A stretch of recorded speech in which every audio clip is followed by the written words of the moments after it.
They said only hatred makes you strong, that mercy is weakness, that love dies on the battlefield. But when a human soldier watched the alien who slaughtered his family kneel before him, he didn't pull the trigger. And in that single heartbeat, the universe trembled. Empires built on fear began to question everything they believed.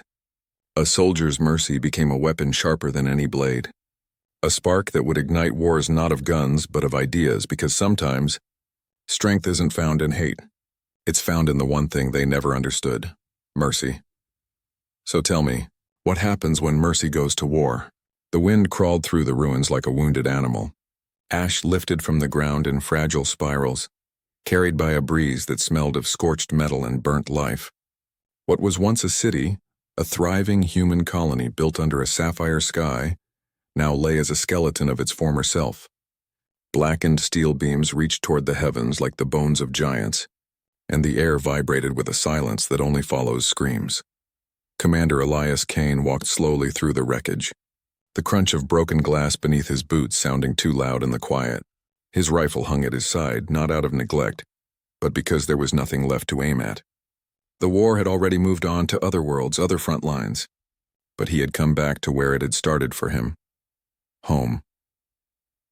He paused at what had once been his doorway, a twisted arch of fused steel, the metal still carrying a faint heat even days later.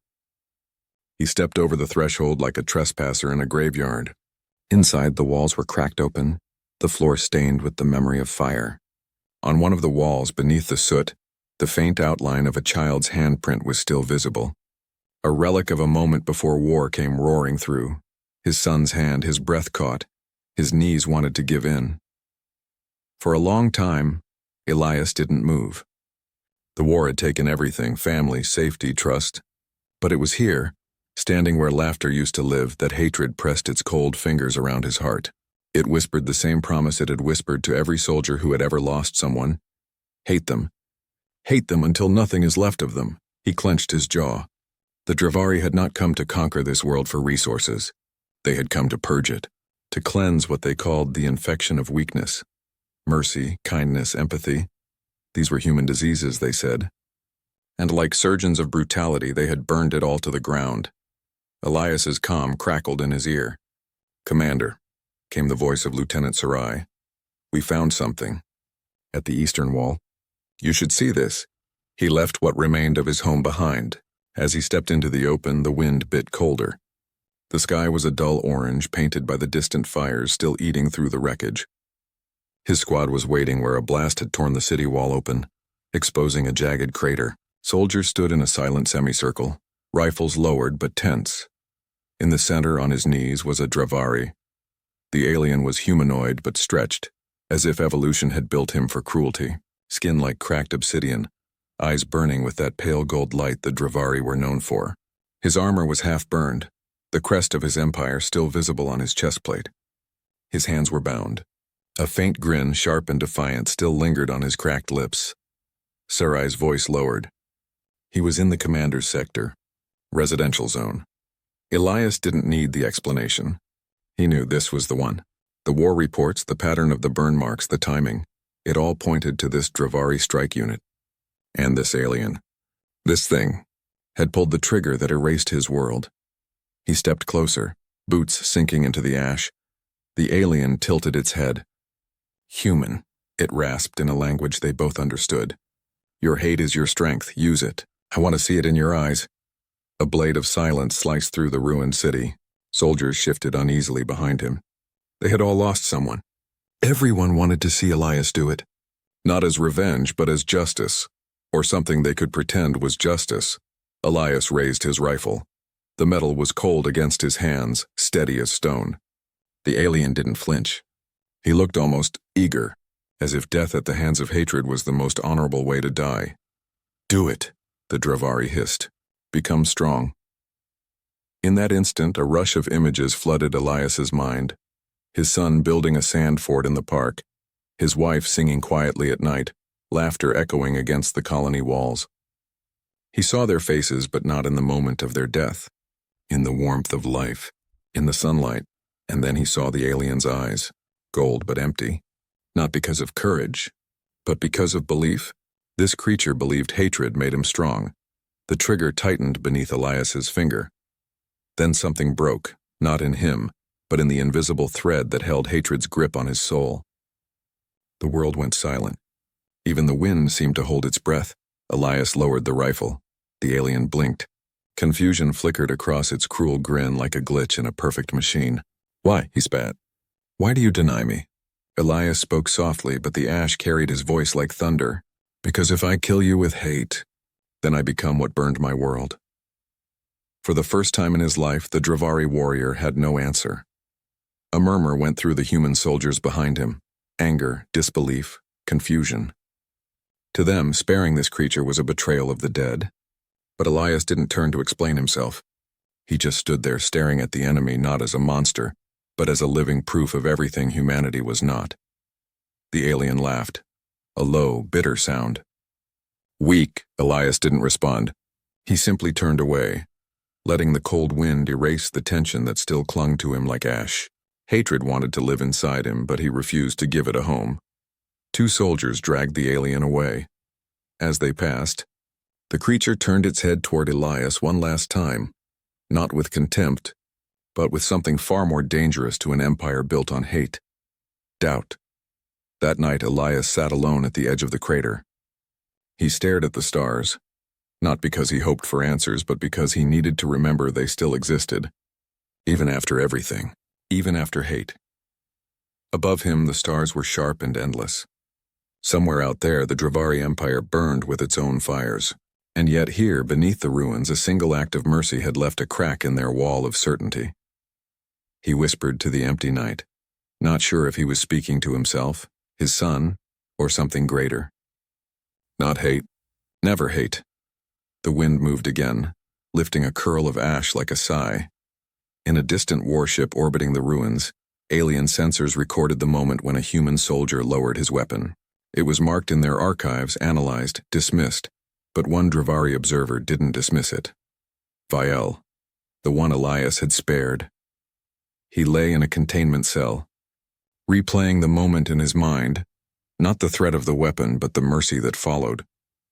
Hatred had taught him all his life that mercy was weakness, and yet, as he stared at the cold ceiling, he felt something foreign take root in his chest, a question. In the black sky above the ruined colony, warships streaked like distant scars. The war was far from over, but mercy had been born in the ashes, and mercy had teeth. The Dravari homeworld was carved from black stone and fire. A planet wrapped in iron clouds, its atmosphere pulsed with the heat of endless furnaces and war forges. From orbit, it glowed faintly red like a coal still burning after centuries. No gardens existed here. No forests. Only spires, towers of blackened alloy that stabbed the sky like the spears of an empire that had forgotten softness within the central citadel of Varkun, the beating heart of the Dravari. Dominion, thousands gathered in silent discipline. Soldiers lined the avenues, their armor polished obsidian, their faces carved with the same emotionless certainty. Banners of war, crimson and black, rippled in the storm winds. The air smelled faintly of ash, oil, and blood. This was an empire built not on dreams, but on hatred. Hatred was its foundation, its currency, its prayer, and Viel, once a proud strike commander, now walked through its veins in chains. The corridor leading to the High War Council was narrow and jagged, intentionally designed to cut those who walked too carelessly. Each scrape of his boots echoed like a judgment. 2 sentries marched behind him, their footsteps synchronized with the cold precision of a machine. They didn't speak. Dravari warriors rarely did. Speech to them was a tool reserved for commands, not doubt. Viel had once walked this same path as a decorated soldier, bringing the ashes of conquered cities as proof of his strength. But now the shackles at his wrists clinked softly, a sound not heard often in these halls. Few prisoners returned alive from the front. Even fewer returned unchanged. His mind, however, would not quiet. It replayed the moment like a fracture he couldn't mend. The human soldier lowering his weapon. The mercy in his eyes, not born of fear, not weakness, but something alien. Something impossible. Why? Why spare the enemy who burned his world? The door to the War Council chamber opened with a hiss like an animal exhaling. Inside, the walls were black stone veined with glowing red sigils. A massive pit burned at the center of the circular chamber, casting a blood-colored glow across the room. Above it sat 13 warlords, elders of hate, clad in spiked ceremonial armor that seemed to grow from their flesh. Veil was forced to his knees at the edge of the pit. The voice of Arch-Warlord Kreth cut through the room like a blade. Commander Veil of the 5th Purge Division returned from human space, alive, but not victorious. His voice was cold iron. The Council's eyes burned like suns. Veil did not lower his gaze. The human spared me. A ripple of disdain moved through the warlords. One of them leaned forward, hissing like boiling metal. Then they are weak. Another spat. They rot in sentiment. They deserve extinction. But Kreth's gaze narrowed. No human spares a Dravari. That is not their way. Veil felt something crack inside his chest. He had been trained since childhood to see mercy as sickness, to crush it wherever it appeared. But what he had seen wasn't sickness, it was power. They looked at me, he said slowly, his voice hoarse from confinement, not with fear, not with rage. He could have killed me, but he didn't. He chose not to. A silence fell over the chamber, not of respect but of unease. One of the elder warlords struck the arm of his throne with a clawed hand. Sparks flew. Choice is an illusion. There is only hate. Hate gives strength. Veil's chains trembled as his hands clenched. Then why did he not need it to defeat me? A growl rolled across the chamber. The warlords were not accustomed to questions, they issued decrees. Veil's words were like cracks in glass. Kreth rose slowly from his seat. His towering frame was wrapped in heavy warplate etched with symbols of conquest. You will speak carefully, Veil. Doubt is a blade that cuts the hand that wields it. But Veil couldn't stop now. The question had rooted itself in his veins. It pulsed with every heartbeat. If hatred makes us strong, then why did mercy leave me alive when strength should have killed me? The pit fire roared louder as if the Empire itself bristled. Kreth descended the steps, every footstep a promise of pain. He leaned close, his breath like scorched air. Because mercy is weakness and weakness leaves cracks. He left you alive to humiliate you. Veil met his burning gaze. Then why do I not feel humiliated? Why do I feel unbroken? It was the wrong question, or perhaps the right one. The council exploded into argument, some demanding his execution for heresy, others calling for further interrogation. In an empire where hate was absolute, questions were more dangerous than any enemy fleet. Kreth raised his hand, and the chamber fell silent like a battlefield after bombardment. You will be contained, observed. We will learn why this human acted against its nature. A warlord on the left hissed, If others hear of this mercy, they will grow weak. Kreth's voice was low and dark. Then they will not hear. Hate will not be questioned. Not now. Veil was dragged through the fortress corridors back to his cell, but something inside him had shifted. Hatred had always been loud, a constant roar in his veins. But now there was a quiet place inside him, a silence that should not exist in a Dravari warrior, a silence born from a human's refusal to kill. He remembered the human's eyes, calm, heavy with pain. But clear, he had looked at Veil not as an object, but as something still capable of choice. The memory burned brighter than the flames of the council chamber. Far below the citadel, the Dravari War Academy was training the next generation of soldiers. Dozens of young warriors stood in formation as instructors screamed lessons carved into their bones from birth. Mercy is death, the instructors roared. Mercy is death. The children answered. What is strength? Hate! But that night, one of the younger cadets, a boy with ember-colored eyes, overheard two guards whispering about a human who didn't kill. About Veil's hearing, about the crack in the wall. The boy didn't understand the details, but something about it lodged in his young mind like a splinter. He didn't know it yet, but cracks spread. Back in his cell, Veil sat in darkness. No sound, no light, only the rhythmic hum of the fortress reactors. He pressed his clawed fingers against the cold floor and whispered into the void. Why? The word was dangerous, forbidden, and alive. Light years away, aboard a battered human carrier ship drifting between war zones, Commander Elias Kane stood before a tribunal. His face was calm, but his uniform was stained with ash. The tribunal chamber was sterile and gray, filled with tired officers who had long since replaced their hearts with strategy. A voice from the tribunal barked, "You spared a war criminal, Adravari, after they burned your colony." Elias's eyes didn't flicker. "Yes, why?"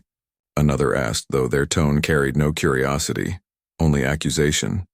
He looked through the reinforced glass at the stars beyond. A million pinpricks of cold light, silent witnesses to everything. "Because if I kill out of hate," he said slowly, "then I fight their war. Not ours." The tribunal exchanged uneasy glances. In this war, mercy was not a strategy. Meanwhile, on the Dravari homeworld, Kreth stood alone at the edge of the Warforged balcony, staring at the churning storm below. Hate had built their empire. Hate had carried them through centuries, but even the hardest stone cracks when struck at the right angle, and mercy was a blade they had never learned to defend against. That night, Veil did not dream of fire or conquest. He dreamed of a human lowering a weapon. He dreamed of something impossible. Hope. And though he did not yet understand it, the empire that fed on hate had just taken its first breath of doubt. The tribunal chamber was colder than space. No sound but the hum of generators and the soft crackle of static from overhead screens. Rows of officers sat in silence, faces half lit by the glow of suspended holograms. Commander Elias Kane stood before them, hands clasped behind his back, eyes fixed not on the judges, but on the black void beyond the viewport. It was easier to look at the stars than at people waiting to condemn him.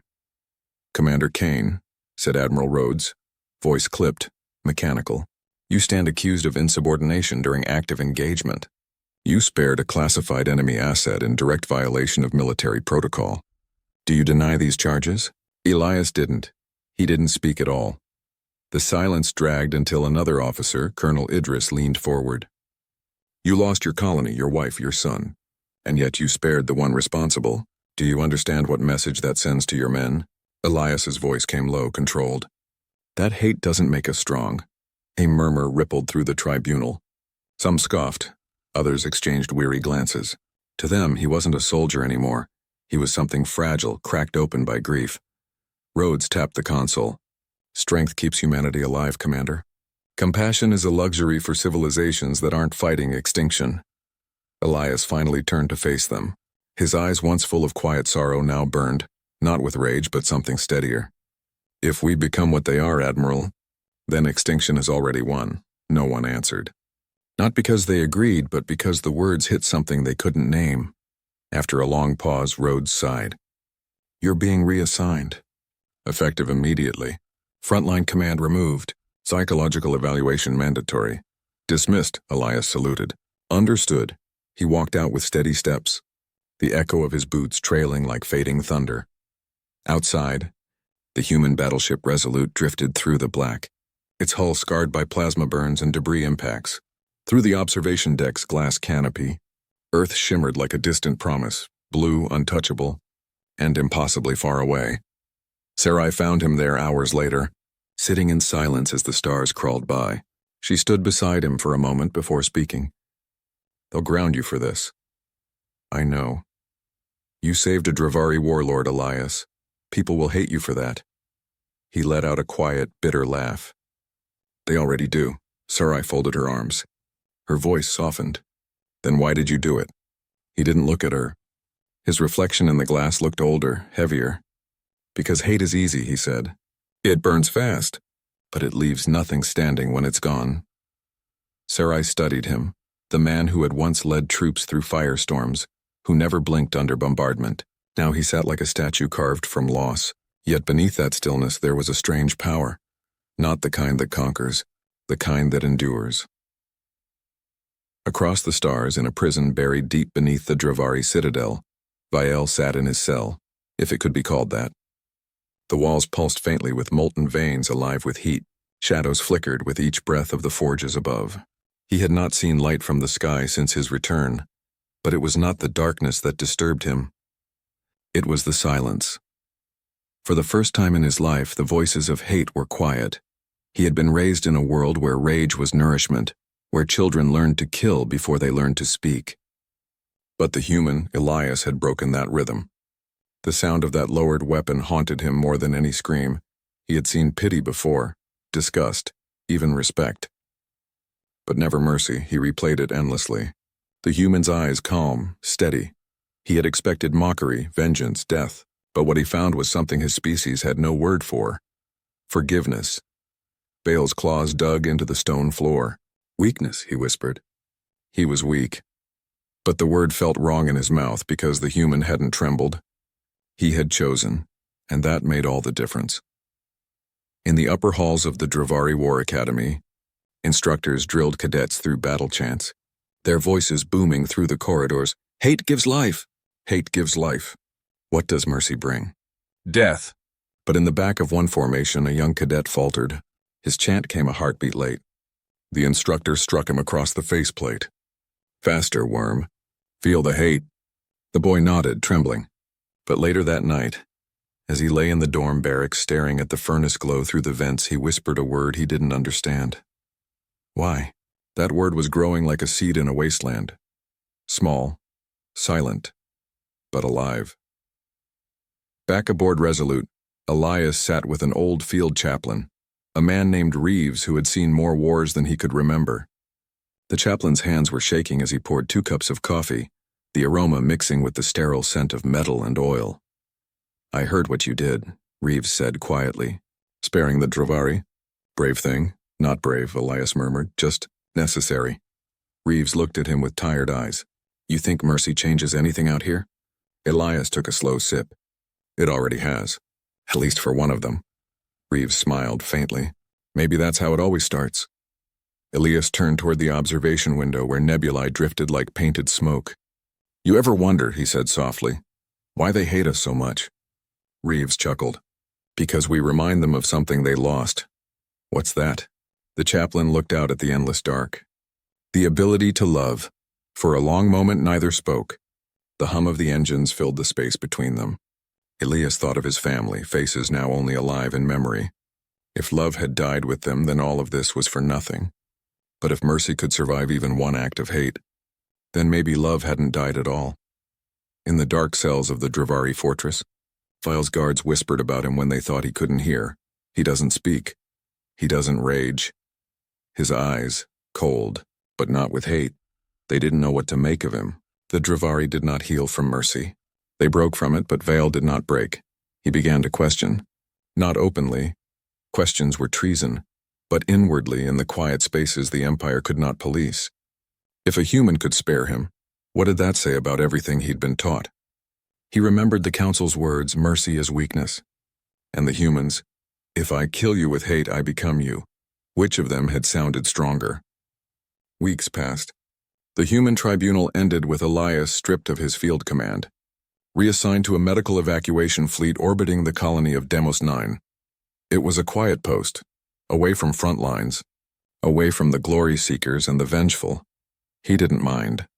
Glory had already cost him everything, but as the Resolute jumped toward its new destination, he couldn't shake the feeling that his decision on the battlefield hadn't ended anything. It had started something, a war not of weapons but of beliefs, and light years away in a prison built from hatred itself, a HFY soldier whispered words that no HFY had ever spoken before. Maybe they are not weak. He didn't know that in that moment, an ancient empire began to tremble, not from explosions or fleets, but from the quiet, unstoppable spread of mercy. The universe had seen 1,000 wars, fought over power, survival, pride. But this one would be different. This one would test something older than hatred, something only humans had ever mastered, the strength to forgive. The wind carried the smell of burnt alloy and scorched earth, curling through the wreckage like the dying breath of a colossal machine. Above the ravaged plains, the alien sky bled in strange hues, gold melting into crimson, and crimson into a deep obsidian black that shimmered faintly with magnetic storms. Somewhere beyond the broken horizon, the enemy ships still hung low like steel predators circling their prey. A faint hum vibrated in the ground, a pulse, rhythmic and ancient, like a slumbering beast stirring. Commander Ryan staggered through the smoking ruins of what had once been Forward Bastion Theta, his boots sinking into the fine gray ash that covered everything. Human, alien, and machine, everything was reduced to a colorless dust. The once mighty defense walls were now skeletal ribs of melted steel, their jagged edges clawing upward as if begging the heavens for mercy. In the distance, a lone plasma torch still flickered where a generator stubbornly refused to die. Its pulse echoed like a heartbeat in an empty body. The battle had ended 12 hours ago. The war, however, was far from over. When Rian stepped over the remains of a toppled walker, something cracked beneath his boot. He crouched down and brushed away the ash. It was a small charm, an old earth trinket, a silver crescent moon attached to a broken chain. It belonged to one of the comms technicians. He remembered her smile, bright and stubborn even during the bombardment. He closed his fist around the charm, feeling the cool metal bite into his skin. "Not forgotten," he whispered hoarsely. His voice cracked, carried away by the dry wind. Beyond the bastion, the obsidian field stretched endlessly. That was where they had pushed the alien front back. For a moment, it had looked like victory. But then the sky had split open. The enemy had released something new that day. Not soldiers. Not drones. Something else. Rian still remembered the light, a silent burst of silver that washed over everything like a wave. The machines screamed first, their systems locking. Then came the soldiers, their helmets filling with static. The last sound in the comm network had been a collective gasp. And then silence. What came next was slaughter. Rian's visor flickered. The static in the network wasn't entirely gone. There were survivors, maybe a handful. He activated the encrypted band. "Echo team, if you're receiving this, respond. Over." A pause. Then, "Rian, this is Echo 3, we're alive. South Ridge. Low on everything." "We saw them, sir." "The Nullborn," Rian froze. "The Nullborn." That was the name whispered by intelligence operatives in trembling voices. Not soldiers, not machines. Living voids in the shape of things that should not exist. They had no eyes, yet they saw. They made no sound, yet they screamed inside the mind. "Stay hidden," he ordered. "I'm coming." The signal cracked again, but not before he heard something else. A shriek, not through the comms, but through the air itself. Something had heard him. The path to the ridge was a graveyard of twisted metal and broken dreams. As Rian moved, the sky dimmed further, clouds churning like black water. The hum beneath his feet grew louder, rising and falling like breath. He gripped his rifle, though some primal part of him knew bullets wouldn't be enough. Halfway across the open plain, the ash began to move. At first, it was just a swirl, like wind catching loose sand. Then shapes emerged, tall, thin, and shimmering like fractured glass. They didn't walk. They unfolded as if reality itself was peeling back to let them through. The Nullborn. Rian's visor cracked with static. His heart thundered. The air temperature dropped and a low, almost human moan bled into the silence. He ran.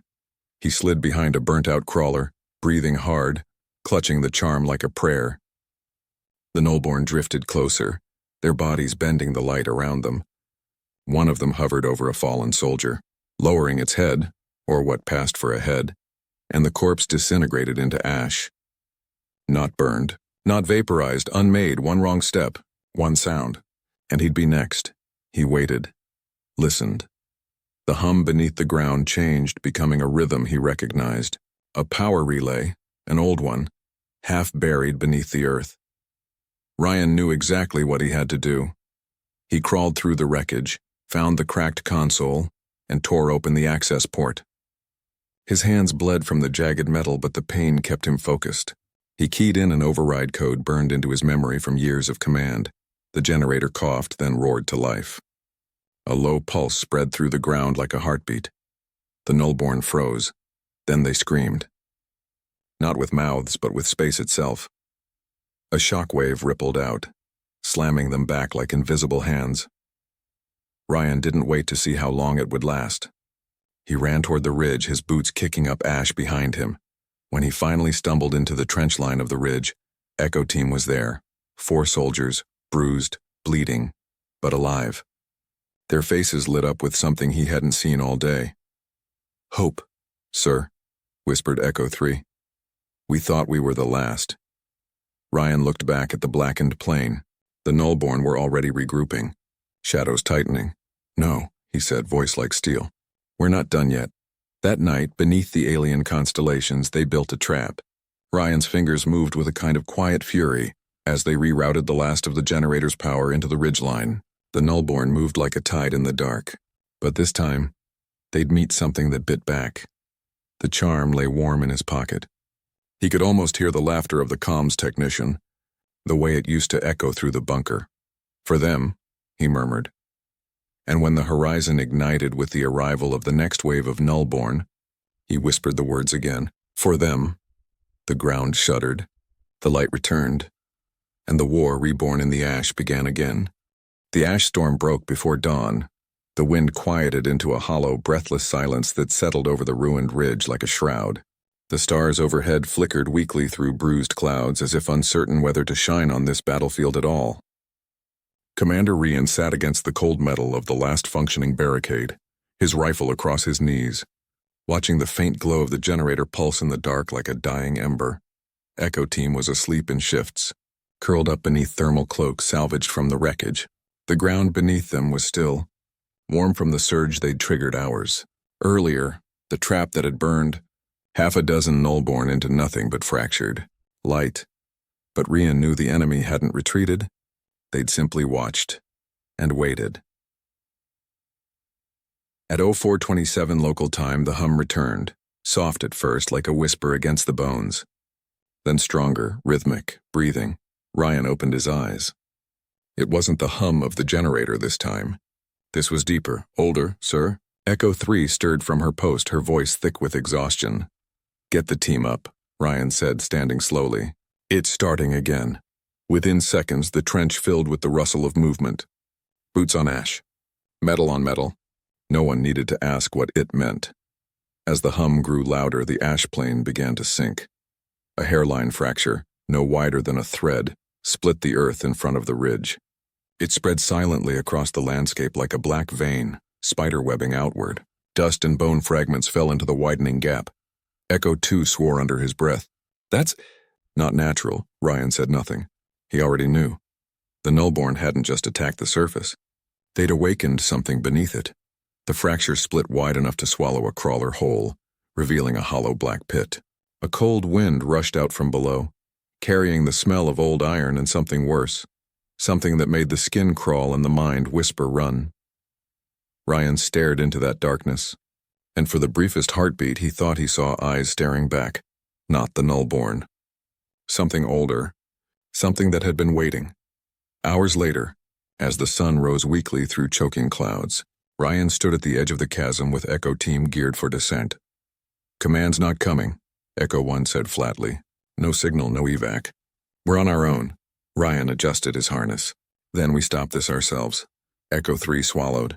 Sir, with respect, whatever's down there isn't part of the war we signed up for. Ryan's eyes were hard, distant. No, but it's the reason this war started. They descended in silence. The shaft seemed endless, swallowing their light like a beast devouring flame. The deeper they went, the more the walls shifted from raw stone to smooth black surfaces etched with alien symbols that pulsed faintly with a cold blue light. The temperature dropped steadily. Their breath fogged the inside of their helmets. Somewhere far below, something beat.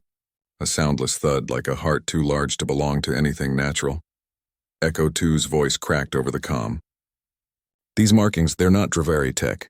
I don't think even the enemy built this place. Rian didn't answer, because deep down he already agreed. At 800 meters down, the shaft opened into a vast underground chamber. They stepped out onto a platform suspended over an abyss.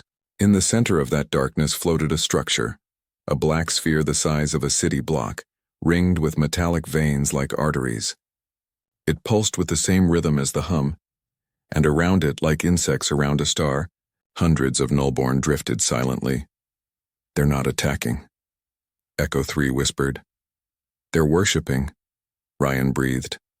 The realization slithered through the team, like a cold knife. The Nullborn weren't the origin. They were the guardians of something deeper. As they moved closer, the HUD in their visors began to glitch. Echo 1 fell to his knees, clutching his helmet. Voices, he gasped. They're inside. Ryan yanked him up, forcing eye contact through the cracked visor. Focus, it's not real. But it was. The black sphere thrummed louder, and the walls seemed to breathe. Whispers coiled through the air like smoke, brushing against their thoughts. We were here before you. We are the first storm. You are the last fire. Echo 2 stumbled backward. Sir, we need to leave now. Ryan's jaw tightened. We can't. If this thing is what powers them, if it's their source, then it's what we have to destroy. They crossed a narrow catwalk toward the sphere. The Nullborn didn't move to stop them. They simply watched. Some tilted their heads in unnatural angles, their translucent forms shivering like heat haze. When Ryan placed a hand on the control console embedded in the platform, the alien structure responded immediately. A pulse of energy surged through the air and the sphere split open like an eye dilating. Inside they saw it. A core. Alive. Not a machine. Not exactly a creature. Something between. A mass of veins and light wrapped around a hollow cavity where no heart should beat. And at its center, a single shard of human technology. An Earth beacon. Ryan felt the blood drain from his face. No, this can't be. Echo 3 stared in horror. Sir, are you saying we made this? The whispers grew louder. You called to us. You built the door. We came. The war hadn't started because the aliens found humanity. Humanity had found them. Ryan's hands trembled over the console. The truth was a blade, cold, clean, and merciless. The beacon wasn't just a signal. It was a key. The Nullborn weren't invaders. They were the answer to a call that should never have been made. Set the charges, Ryan said, his voice quiet and lethal. Sir. Echo 3 began. No debates, he growled. If this thing wakes fully, there won't be a war. There'll be nothing left to fight over. As they placed the charges, the Nullborn began to shift, slowly, gracefully, then Mao. Worshippers had noticed the trespass. Their song, if it could be called that, rose in the dark like a choir of broken glass. The heartbeat of the sphere grew louder, and the ground beneath them began to move. The heartbeat became a roar. The sphere at the center of the abyss shuddered, its shell splitting like obsidian glass under pressure. Blue-white light bled through the cracks, pulsing in time with something older than language, older than the war itself. Ryan could feel it in his teeth, in the bones of his skull, in the thrum beneath his boots. Sir, Echo 3's voice snapped through the comm like static. The charges are set, but it's waking up faster than we can arm detonation. The platform beneath them groaned, metal warping as the black veins that tethered the sphere to the walls tightened, as if the structure itself was breathing them in. The Nullborn sang their jagged hymn louder, a rising spiral of sound that made the air ripple like heat over asphalt. Ryan's mind locked on a single truth. They weren't detonating a weapon. They were trying to kill a god. He barked, "Everyone fall back!" But the Nullborn moved before the humans could. They didn't attack in the way soldiers did. No weapons, no tactics. Just a tide of shimmering forms that folded through the air like smoke and slammed down on the catwalk in perfect, silent synchrony. Their heads tilted in unison, eyes like shards of frozen light. Echo 1 fired first. Pulse rifle rounds ripped through the first wave, scattering translucent fragments into the void. But the Nullborn reformed slower this time, as if pain was more an inconvenience than a wound. They're stalling us, Echo 2 panted. Ryan's gaze shot back to the sphere. The cracks had spread across its surface like veins of lightning. From its hollow center, a tendril of light stretched upward, feeling the air. Tasting. This was no longer containment. It was birth. On the surface, the world convulsed. Seismic waves rippled outward from the sinkhole where Echo Team had descended. Dozens of kilometers away, human sensors recorded tectonic spikes that shouldn't have been possible. Ships in orbit reported gravitational fluctuations like the planet itself was holding its breath. Across the front lines, the Dravari watched their own shrines tremble. Those who had built their empire on hatred felt something shift beneath them, a vibration that made even the most battle-hardened commanders fall silent. This wasn't a human attack. This was their God waking up. Ryan vaulted the railing, hitting the lower deck hard. The detonation timer blinked crimson on his wrist display. Still locked, still sinking to the unstable core. Override isn't working. Echo 3 shouted from above. It won't, Ryan growled. It's feeding off our signal. It knows. A Nullborn lunged from the shadows, hitting Echo 2 square in the chest. The impact cracked armor like brittle glass. Ryan moved without thought. Knife drawn, clean arc through the creature's throat. Light splashed across the steel like liquid, evaporating into cold mist. But more came, always more. Above the chamber, the Dravari fleet stirred. Warlord Kern stood at the command dais of the dreadnought Sarakar, watching the seismic data roll across the hollow display. His lieutenants shifted uneasily in the red light. "The core awakens," murmured one. "It cannot," Kern hissed. "Not now. Not because of them." The lieutenants avoided his eyes. Hatred was their doctrine, fear was forbidden, and yet every one of them felt it. The weight of something vast, something that didn't care about empires or wars. "Deploy the silence fleet," Kern commanded. "Seal the fracture. If the core wakes fully, none of us, human or Dravari, will survive." Deep below, Ryan slammed his hand against the detonator again. The sphere's glow burned so bright now it drowned the chamber in an otherworldly halo. The tendrils of light reached further with every pulse, brushing the walls, the platforms, their minds. Whispers coiled in his head, ancient and soft. "You built the key. You asked for us. You wanted power." Images flashed before his eyes. Human research stations long before the war began. Secret transmissions hurled into deep space, not with hope but with ambition. He saw men in white coats, their eyes gleaming. The Nullborn hadn't invaded humanity. Humanity had summoned them. Echo 3 stumbled against the railing, clutching her helmet. "They're in my head," she whispered. "They're showing me, Commander, they're showing me what we did." Ryan forced himself not to look at her. If he looked too long, the whispers would dig deeper. "Ignore it. That's how they win." "No," she gasped. "That's how they know us." And somewhere in that pulsing storm of light and hate, something understood humanity back. The first Nullborn wave crashed fully. The catwalk splintered. Metal shrieked. Echo 1 fell into the dark before Ryan could grab him. His scream was short, swallowed by the void. Ryan's fury surged, but beneath it something steadier burned. Not hatred, not vengeance. A cold clarity. Mercy was not surrender. Mercy was defiance.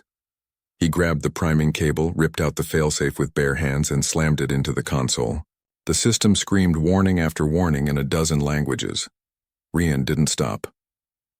Above ground, Dravari forces clashed with human units. Not out of strategy, out of panic. Both sides watched the fracture widen, watched light bleed through the earth like veins of a planet-sized wound. And then something extraordinary happened. Across the battlefield, the Dravari soldiers lowered their weapons first, not in surrender, in fear. For the first time, humans and Dravari stared at the same threat and realized neither hatred nor war would matter. If that thing broke through, the empire of hate felt its first crack. Ryan's breathing turned ragged as the detonator reached zero. "Get to the lift," he roared. Echo 3 stumbled toward the exit, the chamber around them collapsing in great slabs of steel and stone. Ryan glanced up one last time at the sphere, its tendrils lashing out like a wounded beast, and then he pressed the final trigger. The explosion didn't sound like thunder. It sounded like silence breaking apart. A column of light speared up through the earth, punching a wound into the sky. The blast swallowed Nullborn and structure alike, hurling shockwaves that flattened forests and shook orbiting warships. But the core didn't die, it screamed, soundless cry that rattled both species to their knees. It wasn't dead, it was awake. High above, Warlord Kern watched the pulse wash across his fleet. For the first time in his life, he whispered, not to his soldiers, but to something he didn't believe in. "Gods help us." On the human side, the radio channels fell silent, not in defeat, in awe, in the shared realization that this war had just changed. Ryan, bleeding and burnt, stood at the crater's edge as Echo 3 dragged him to safety. They looked at the sky. The stars flickered like they were afraid. The storm began at dawn, not a storm of wind or rain, but of silence. All across the Dravari front, the battlefields lay still. Smoke curled lazily from blackened ground where trenches had been, where tanks had burned, where men and aliens had died for years without asking why. The ground itself still pulsed faintly with the aftershock of the blast Ryan had triggered hours earlier. That pulse, the heartbeat of something ancient, echoed through both armies. It was no longer human against Dravari. It was the planet itself holding its breath. Commander Ryan stood at the edge of the crater, his armor scorched, his left gauntlet missing. The wind tugged at the charred edges of his uniform. Behind him, Echo 3 knelt beside a line of stretchers, hands trembling as medics moved the wounded. Above them, streaks of fire cut the pale sky. Ships, not in combat formations but in retreat patterns. Both sides were pulling back. They all felt it. The thing below was awake. Ryan turned his gaze toward the horizon. The ash plains stretched outward for miles, fractured by glowing blue fissures. Steam rose from them like breath from a wounded beast. "Sir?" Echo 3's voice was hoarse, hollow. "We lost Echo 1. Echo 2 is gone too." Ryan closed his eyes. For a heartbeat, the silence felt heavier than the battlefield itself. "I know." She stared at the fissures. "We didn't stop it, did we?" "No," he said softly. "We just told it we're here." At that same hour, in the shadow of the capital spire of the Dravari homeworld, fear cracked the Empire. The core's awakening ripple had traveled faster than light through their lattice network. Not a message, not an image, just a feeling. For a species raised to believe that hate was strength and fear was weakness, that feeling was poison. Warlord Kern stood in the council hall as his generals argued, voices sharp as broken glass. "The core cannot rise," hissed General Vakar. "If it does, everything we built was built on its bones," another snapped. "You think our empire is power? We were children using the fire of gods. Blasphemy, treason." But no one silenced him. The tremor in their bones was louder than any ideology. For the first time in centuries, the Dravari Empire felt afraid. On the human flagship Resolute, the news was no better. Orbiting above the ruined continent, Admiral Serrano stared at the feeds coming from the surface. Massive fissures expanding like veins across the land, energy spikes that no known weapon could produce. And at the center of it all, a crater that glowed like a heartbeat. "Commander Kane's unit was at ground zero," a lieutenant reported. "Minimal survivors, but sir, the enemy isn't advancing. They're withdrawing." Serrano's brow furrowed. "Withdrawing? Why would they?" Then he saw it too. The energy signature rising from beneath the crust wasn't targeting human positions. It was targeting everything. Back on the ground, Ryan climbed the ridge overlooking the battlefield. The morning light was dim, filtering through a sky that still bled smoke. Below, something extraordinary was happening. Dravari soldiers, those who hours ago had fired without hesitation, were laying down their weapons. Not surrendering. Just stopping. Their eyes, black and faceted like wet stone, were fixed on the glowing fissures cutting through the valley floor. A lone Dravari female stumbled forward, her breathing shallow. Her armor was scorched, one arm twisted from the blast. She looked at Ryan, not with hatred but with something else. Something brittle. Fear. Ryan lowered his rifle. For a long moment, neither moved. Then, slowly, she removed her helmet and dropped it to the ground. The first defection happened then. Not with a speech, not with a treaty, with silence. She crossed the invisible line between them and fell to her knees. Human medics moved toward her instinctively, guns raised but fingers trembling. And something shifted. More Dravari followed. First dozens, then hundreds. They came limping, bleeding, clutching their wounds, not as enemies but as people trying to escape a storm that didn't care what side they'd chosen. The Dravari Empire, built on hatred, had no words for this kind of fear. But humanity did. They called it survival. In the depths of the Empire, Warlord Kern ordered the activation of the Silence Protocol, an ancient failsafe. Massive orbital stations began to shift into alignment above the core's location. Beams of dark energy speared toward the crust. They weren't trying to save anyone, they were trying to bury the world. Rian watched the sky turn black. "Sir," Echo 3 whispered. "That's an orbital grid." He tightened the straps on his ruined armor. "They're going to burn everything. They'll bury it before they let it out. But there are thousands of people here." "I know." His voice was steady now. "No anger, just resolve. We're not leaving them." He walked down the ridge past his own soldiers and the lines of surrendering Dravari, and planted himself between them and the incoming storm. His shadow fell long and thin across the cracked earth. The core pulsed again, harder this time. Every fissure along the valley floor lit up in a brilliant, bone-white flare. A wave of pressure rolled outward, flattening banners, tossing helmets like leaves. Ryan staggered back to his knees, and for a split second, he saw it, the shape beneath the earth, Not a machine, not a being, something between. A vast structure of light and bone, curled like a sleeping giant beneath the crust. We were here before you. The whisper crawled through his skull. We will outlast you. But beneath the fear, Rian felt something else rise inside him. Not hatred. Not vengeance. Defiance. Across the valley, Dravari officers barked orders trying to restore command. But no one moved. Soldiers who had spent their lives obeying hatred as law simply stood there frozen, not by human guns, but by the weight of something they couldn't control. That was when Ryan realized this was the Empire's greatest weakness.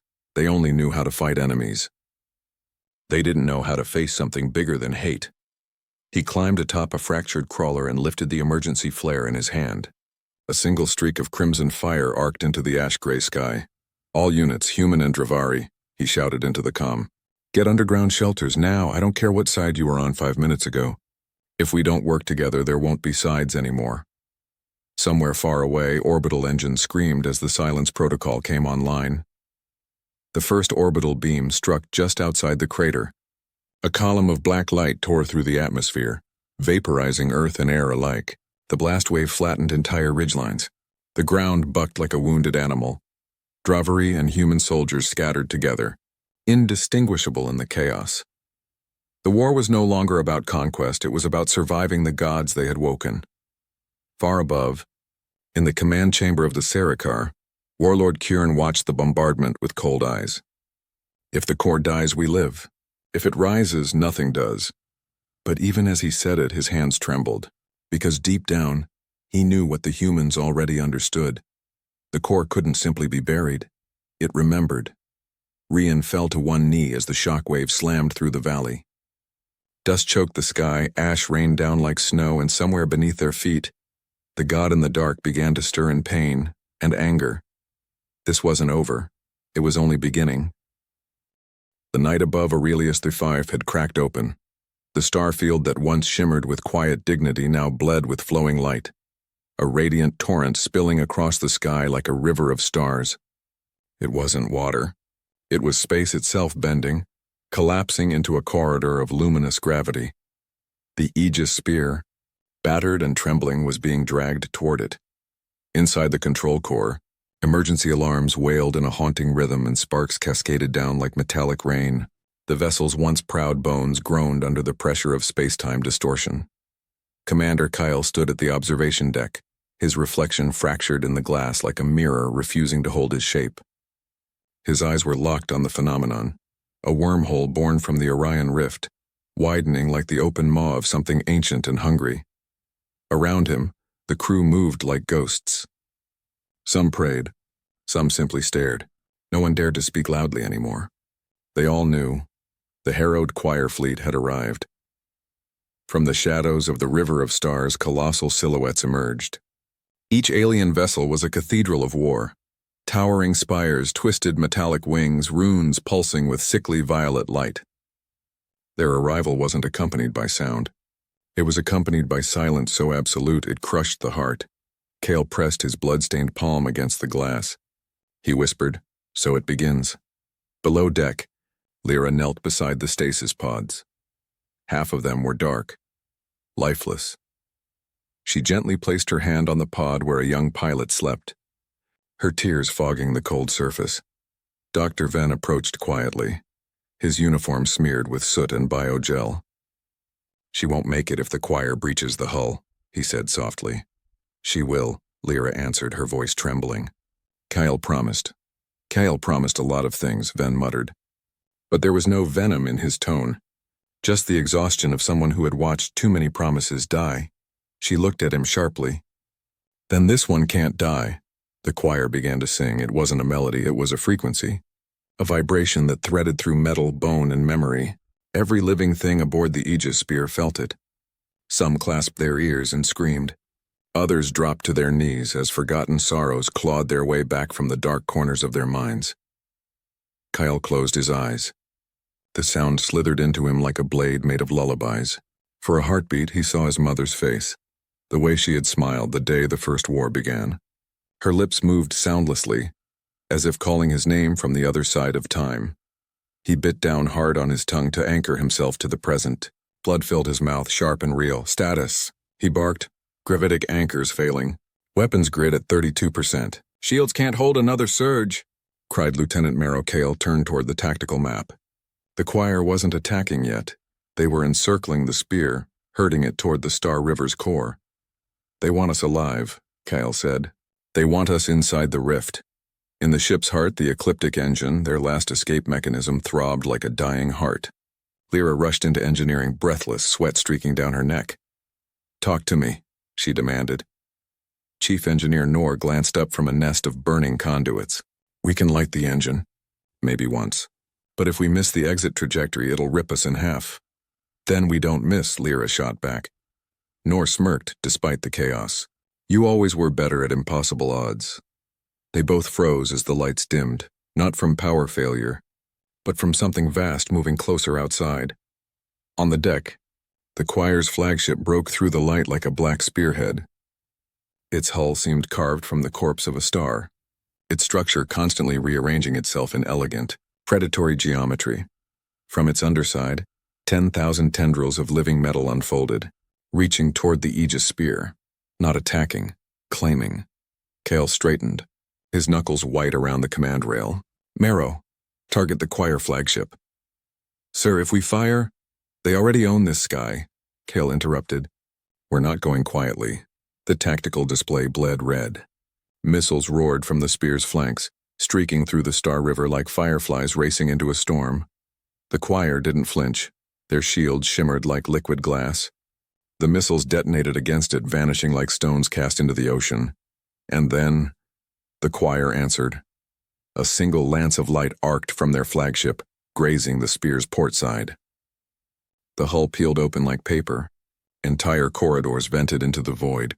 Crew pulled out like autumn leaves in a storm. Lyra screamed as the deck under her feet tilted. She clung to a support rail, watching Noor vanish into the darkness with a look of calm she would never forget. Kale staggered to the comm console, gripping the edges. All stations, brace for forced drift. We're entering the rift whether we like it or not. Maneuvering thrusters offline. We're losing control. Kale, they're pulling us in. The river of stars yawned wide. The Aegis spear slipped into it. Colors no human eye was meant to see blossomed around them. Time fractured. Sound bled into light. Kale saw fragments of possible futures spinning like glass shards. Worlds burned, choir fleets blooming like plagues, his own body lying beneath alien suns. Lyra's voice crackled over the comms. Kyle, if this is it, it's not, he cut her off. His voice was soft, but it held steel. This is the part where we break history. The choir's tendrils wrapped tighter. The spear's engines screamed. The river swallowed them whole. The moment the Aegis spear plunged through the river of stars, the universe forgot what straight lines were. Hull plating twisted, light scattered in directions that didn't exist. Time no longer moved forward. It wove. Commander Kale's breath misted against the cracked glass of the observation dome. The stars outside were gone, replaced by a black ocean threaded with veins of molten gold, pulsing like the inside of some colossal sleeping beast. Behind him, alarms had fallen silent, not because the ship was safe, but because the ship's AI could no longer name the danger. We're inside, whispered Lieutenant Marrow, her pupils dilated. Inside something? No, Kyle answered softly. We're inside nowhere. The choir fleet followed. Their ships did not fall into the rift. They slid through it like eels in water, unharmed, graceful, ancient. Each vessel glided past broken debris from human ships long forgotten, ghosts of expeditions that never returned. Dr. Venn clutched the rail beside Lyra in the engineering pit, his knuckles white. These wrecks, they're old, centuries. This rift eats time. Lyra's voice was raw. Then we're already dead.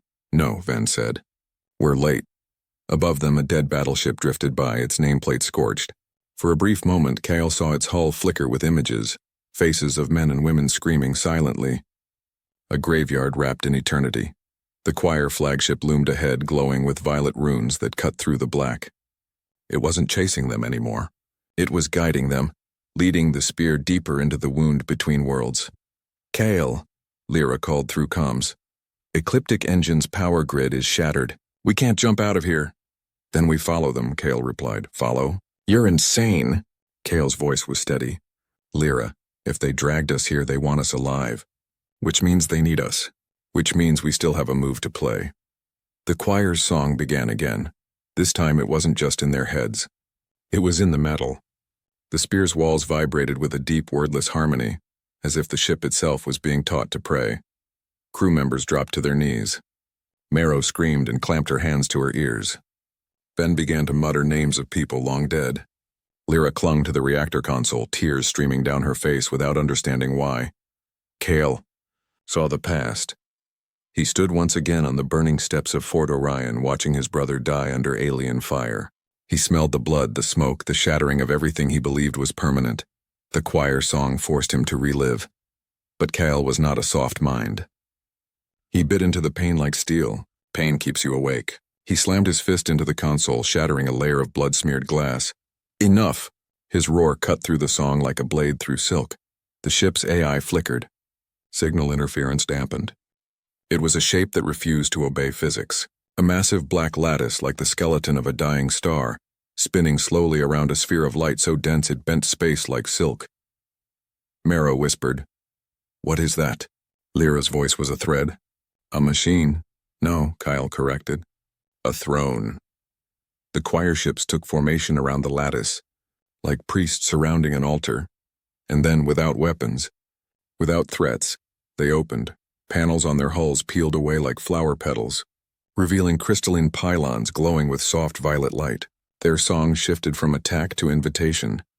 A corridor of pure light unfolded before the spear.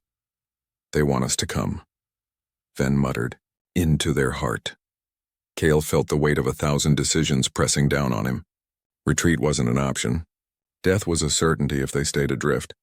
But stepping into that light meant surrendering to something older than human history. He pressed the comm. "Lyra, bring us in." The crew stared at him.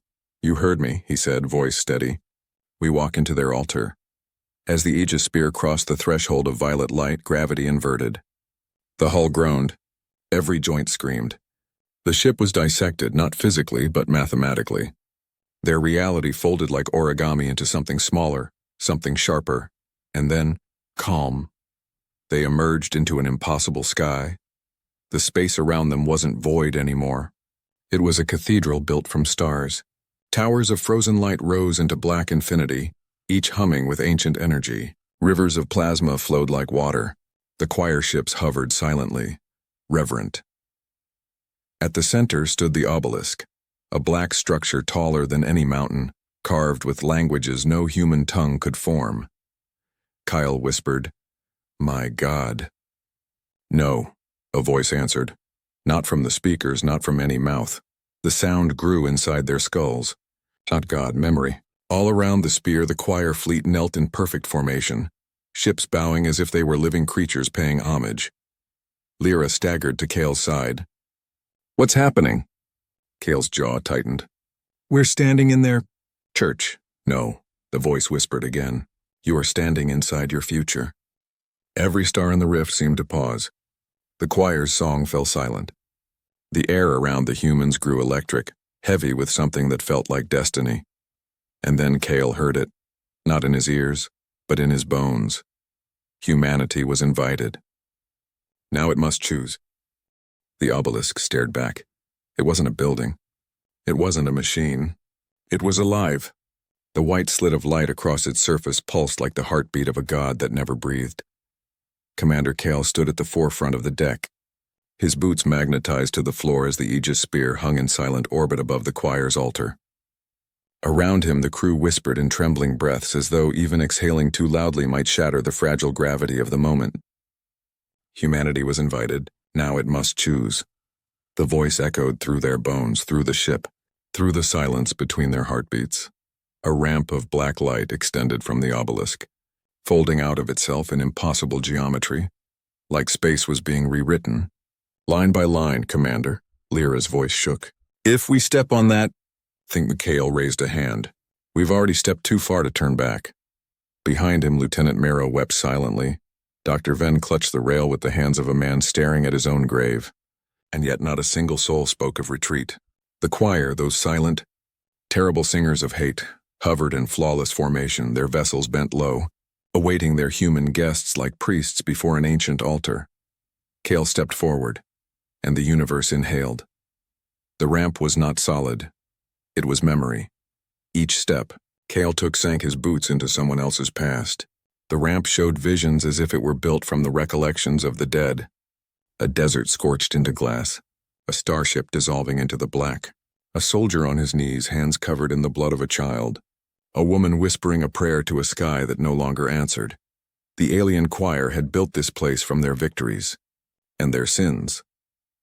Kale walked through history that wasn't his, and yet it bit at him, fed on his memories, stitched them to its own tapestry. He saw flashes of his brother Marcus laughing on Earth beneath a pale sky, a week before the invasion. He saw the burning fields of Europa. He saw his own hands letting go of Marcus's dog tags over a nameless grave. Lyra stumbled behind him, clutching her chest. "It's inside my head," she gasped. "Yes," Kale said. "It wants to know us." The obelisk loomed closer, now towering like a mountain about to crush them. When Kale's gloved hand finally touched the black surface, it didn't feel cold. It felt warm, like skin. A pulse ran up his arm, deep into his spine, wrapping around his lungs like invisible roots. His breath froze, and then the obelisk opened. The structure split into perfect geometric petals, revealing an inner chamber bathed in a soft, gold-white glow. It wasn't bright. It was calm, like the last light of a dying sun. Inside floated a shape not alien, not machine, a humanoid figure curled like a child in the womb of a star. Lyra gasped. "That's impossible." Kyle took another step forward.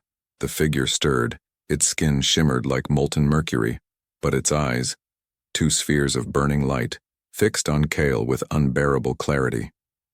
In those eyes he saw wars that were older than human language, entire galaxies scarred and devoured in hatred.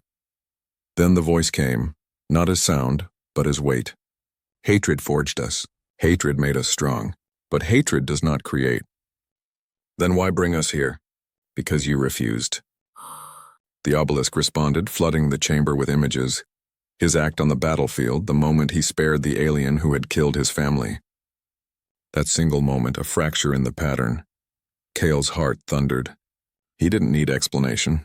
The choir was built on the belief that only hate made species survive. But one act of mercy had rewritten their certainty. Lyra whispered, "They brought us here because you broke their truth." The figure's light grew brighter.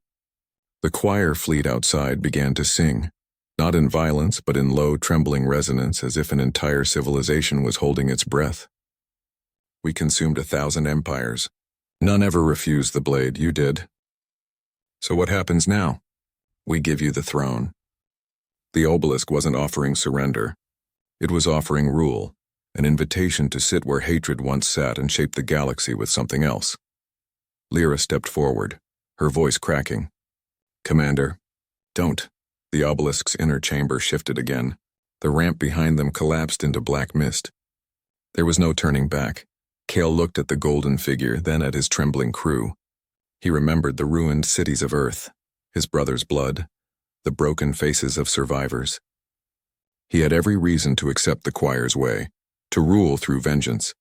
But his refusal on that battlefield was never about mercy. It was about choosing not to become what destroyed him. "Your throne," Kale said softly, "is built on ash. All thrones are." "No," he raised his chin. "Some are built on hope." For a moment the obelisk shuddered, as if the universe itself didn't know how to process those words. The choir song faltered. The golden figure tilted its head like a child seeing sunlight for the first time. Then the walls of the chamber exploded with light. Kale's heartbeat synced with the obelisk. Memories flowed into him. Alien battles, centuries of conquest, a galaxy screaming in silence. But they didn't crush him. They bent around him, reshaped by something alien to the choir human will. Lyra shielded her eyes as the light grew blinding. Kale walked forward and pressed his hand to the golden figure's chest. For the first time in millennia, the obelisk's core hesitated. "Hate sustains us." "No," Kale whispered. "Hate just keeps you alive, but love builds." The golden figure fractured. The choir fleet outside screamed, not in rage but in shock. Their song broke into thousands of overlapping voices. The violet lattice around the rift cracked like old glass. Towers of starstone trembled as if reality itself was beginning to shift. The voice grew weaker, confused. "What is this?" The choir ships outside faltered, their formation breaking for the first time in recorded history. And then, a silence older than war. Kale fell to his knees as the rift around them began to collapse. Light and void folding inward like a dying sun. Lyra rushed forward, catching him before he fell. "Kyle, what did you do?" He looked at her through the shimmer of tears and gold. "I didn't do anything," he whispered. "We just showed them what it means to be human." Outside, the choir sang a new note, not hatred, not conquest.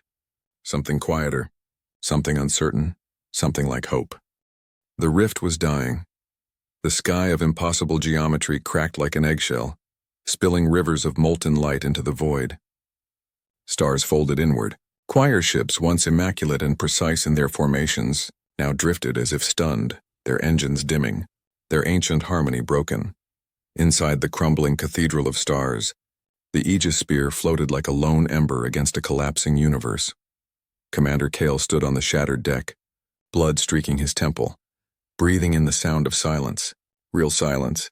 For the first time since the war began, the choir had stopped singing. "Commander," Lyra's voice came through the static, trembling but alive, hull integrity at 30%. "Main drives offline.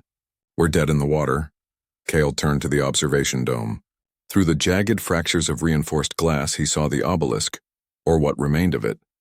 The once indomitable black structure now drifted like a broken monument, its light dimmed to a faint, flickering pulse. Hate sustains us, no more. But by a single human refusal. Outside, the alien fleet began to break apart.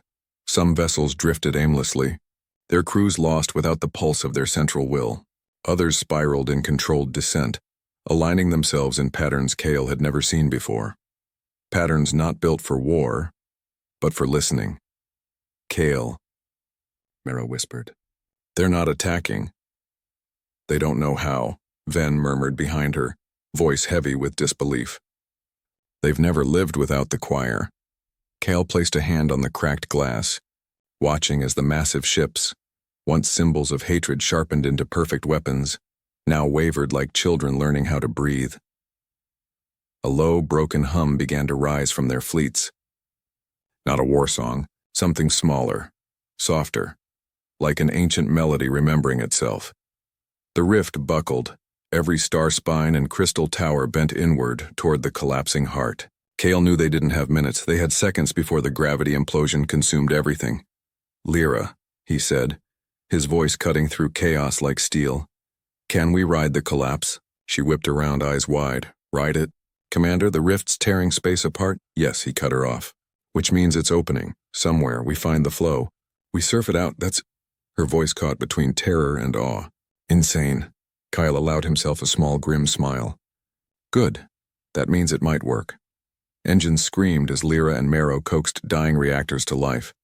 Ven rerouted auxiliary power through melted conduits, his hands blistering against live panels. The Aegis spear, once a weapon of war, now fought like a living thing, dragging itself toward the swirling throat of collapsing stars. Behind them, the choir ships moved too. They followed. No orders. No commands, just faith. Kale's voice filled the comms. "If they follow us, we show them the way." Lyra looked at him like someone seeing something impossible. "Commander, you're leading an army that doesn't know what it is anymore." He stared at the swirling horizon of imploding light. "Good. That's how revolutions are born." The spear hit the current. The rift collapsed inward like a dying sun inhaling its last breath, and the ship was flung through a tunnel of starlight so blinding it burned away every shadow inside the cabin. Kale felt the gravity tear at his bones, his soul screaming into the storm. Somewhere in that chaos, he whispered. Not to anyone, but to someone. "Marcus, I hope you're watching." Then, silence. Real space returned like the first gasp after drowning. The Aegis spear erupted from the dying rift into the orbit of a blue-green star system. The stars here were calm, still, unscarred. The void no longer hummed with alien hatred, only the quiet breath of an untouched frontier. Lyra collapsed into her chair, laughing and crying at the same time. Mara was sobbing into Ven's shoulder. The bridge smelled like burned circuits and hope. Status? Kale rasped. Alive, Lyra whispered. Somehow. Alive. Outside, one by one, the choir ships emerged behind them, ragged, scattered, lost. Their once perfect formations were broken, but their weapons were silent. Kale watched them through the viewport. They're free, he said softly. No, Ven corrected, stepping beside him. They're empty. Kale shook his head. Empty is the first step to becoming something else. A faint transmission crackled across comms. Human. It wasn't the obelisk's god voice. This was different, weaker. What now? What to do? For a heartbeat, the commander stood still. He thought of his brother, of Earth's burning cities, of the countless soldiers buried on nameless moons. He thought of how hatred had carved this galaxy into scars, and then he chose. Kale stepped closer to the comm. His voice was steady, stripped of rage and fear, carrying only the strange, quiet weight of hope. We build. Silence followed. Then, slowly, like a civilization learning to breathe for the first time, one alien ship lowered its weapons. Then another, and another, until the entire choir fleet hung motionless, awaiting new music to be written. Years later, historians would say this was the day the war ended, but Kale would remember it differently. He would remember standing on that deck, listening to a broken enemy whisper a question instead of a threat. He would remember the way the stars looked when hatred finally shut its mouth. He would remember how it felt. To refuse to hate. The stars outside burned quietly. Kyle closed his eyes and breathed in the silence. Not luck, he thought. Someone wanted us to live, and as the alien fleet aligned with the human flagship for the first time, not as enemies, but as something fragile and uncertain, the galaxy shifted, not with a bang but with a smile.